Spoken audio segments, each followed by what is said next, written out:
have come to discuss the issue of change. Do people really change? And if so, how? Is it their clothes, personality? Is it of their own volition? Or is it through manipulation? And how deep does this change really go? We come to ask these questions and seek to interpret the dynamics of men and women in The Taming of the Shrew by William Shakespeare. Despite the silly aspects of this comedic play, a deeper debate can be engaged in regarding its meaning and depiction of characters. Throughout the play, characters change their clothes and wear disguises, taking on different personalities. Some of these changes are more obvious. An example of this is Lucentio's disguise as Bianca's Latin tutor. By changing his clothing and taking on a different personality, he's able to get closer to Bianca, leaving this character behind when he's no longer sneaking around.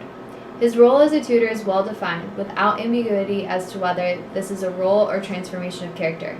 However, other characters in the play are much more vague in the distinguishment of their changing roles. Additionally, the causes of the changes characters are depicting are not easily identified. Shakespeare uses these less obvious changes to ask his audience to consider the degree to which individuals change. So one of the characters he explores this idea with is Catherine. Her character is central to the play, yet her development is fairly ambiguous. As Shakespeare takes you through her life, first as a single woman labeled as a shrew, and later as a submissive married woman, seemingly much like the original character the audience is introduced to, the audience questions this change.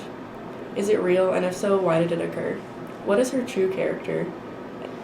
So today, Sam and Aaron will debate the resolution that Catherine is a woman beaten down by her husband, changed due to his manipulation. I would now like to give the floor to the affirmative team.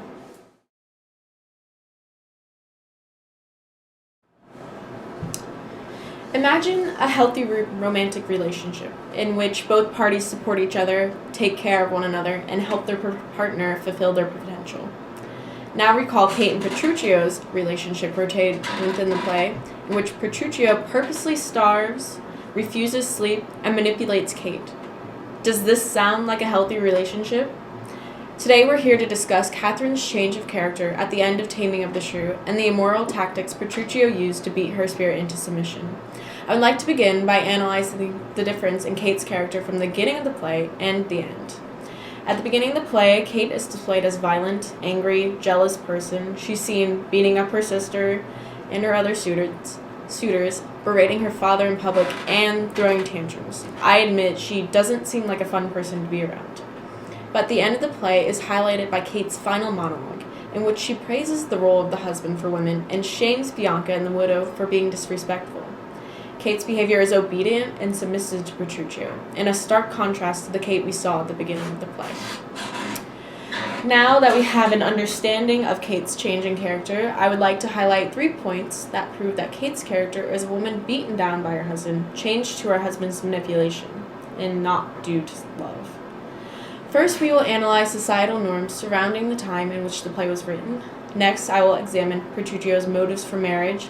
And finally, I will discuss the tactics used to manipulate Kate into submission. So, 1. Society surrounding the time in which this play was written shows that women were considered property, not individuals, and were not allowed to vote, own property, or frankly make any of their own choices.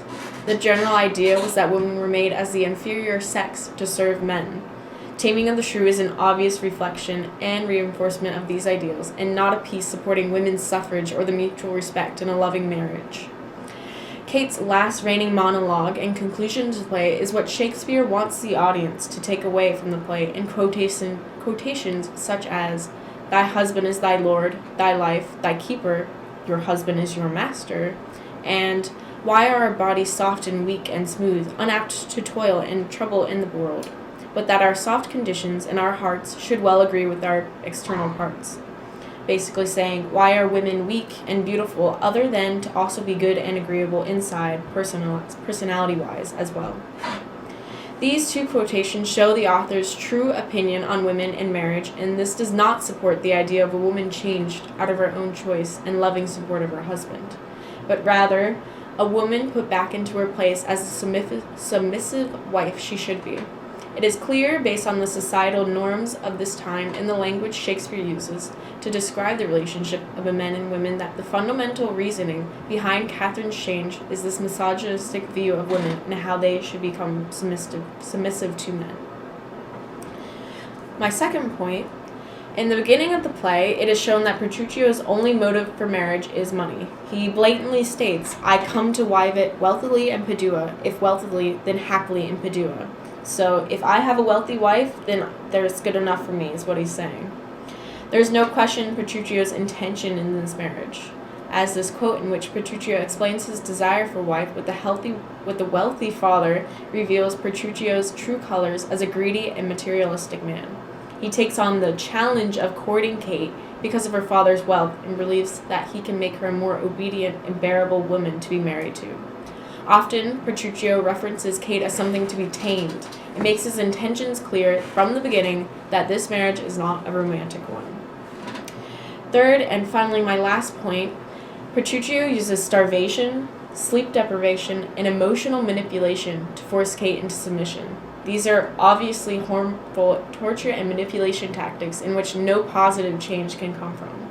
Thus, it is evident that the change in Kate's character at the end of the play is due to Petruchio's cruel nature and not because she has sudden affections for her husband.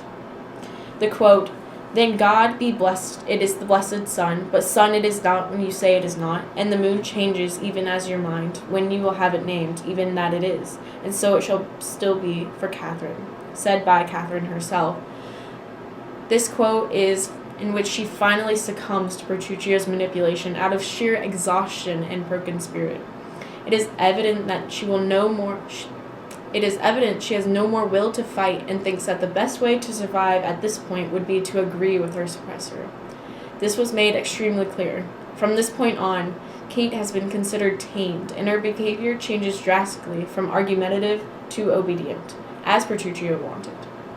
Therefore, there is no question that the resolution of Catherine is a woman beaten down by her husband. Change to his manipulation should be passed.